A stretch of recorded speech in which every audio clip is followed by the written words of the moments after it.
Thank you for taking my question. My name is Frank Jervich. I'm from London, Ontario. It's great to see all the young people asking questions. I even have my own 11-year-old here, Matthew, this year.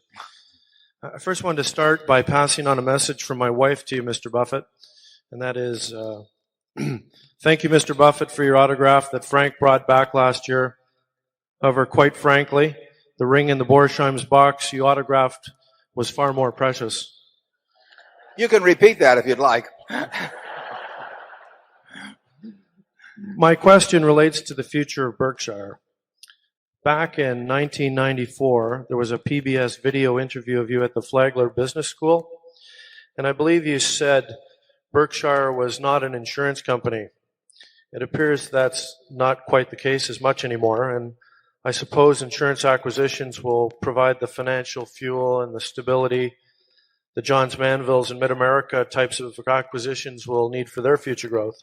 But I'm hoping that you and Charlie can describe for us an anticipated future look at, say, 20 years out of how Berkshire might be different and from how it is today, and perhaps a couple of the not so obvious problems that Berkshire will need to contend with. And thank you for all the apparently wonderful acquisitions you've made on our behalf in the last year. Well, thank you. I think you ought to take your wife another ring too. But thank you.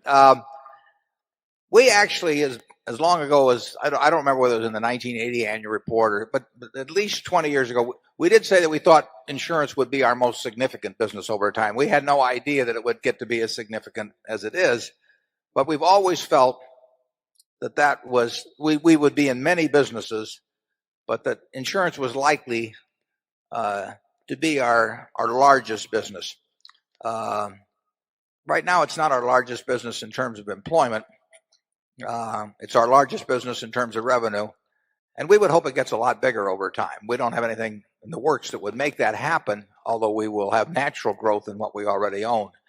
But we will just keep acquiring things, and some years we'll make a big acquisition. Some years we'll make a few small acquisitions. We'll do whatever comes down the pike. I mean, if there's a phone call waiting when this meeting is over and it's an interesting acquisition, it'll get done. We don't have a master plan. Charlie and I do not sit around and strategize or talk about the future of various industries or do anything of that sort. It just doesn't happen. We don't have any reports. We don't have any staff. We don't have any of that. We try to look at what comes in. We try to survey the whole financial field. We try to look at what comes in and look for things we understand, where we think they have a durable competitive advantage, where we like the management, and where the price is sensible. And we had no idea 2 or 3 years ago, that we would be the 87% owner of the largest carpet company, broadloom carpet company in the world. We just don't plan these things. But I would tell you in a general way that 20 or so years from now, we will own a lot more businesses. I would still think it likely. I mean, I think it's certain that insurance will be a bigger business for us in 20 years than it is now, probably much bigger. But I think it's also likely it will be our biggest business still. But that could change. I mean, we could get a deal offered to us tomorrow that was a $15 or $20 billion deal, and then we've got a lot of money in that industry at that point. We have no more master plan now than we had back in 1965 when we bought the textile mill, really. I mean, we had a lousy business. I didn't realize it was as lousy as it was when I got into it. And we had to, we just had to start trying to deploy capital in an intelligent way.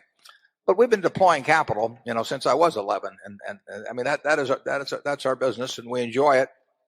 And we get opportunities to do it. But the bigger you are, the fewer the opportunities you're likely to get. Charlie? Well, I think it's almost a sure thing that 20 years from now, there'll be way more strength and value behind each Berkshire share. I also think it is an absolutely sure thing that the annual percentage rate of progress will go way down from what it has been in the past. No question about it. On that happy note, we move to Zone 7.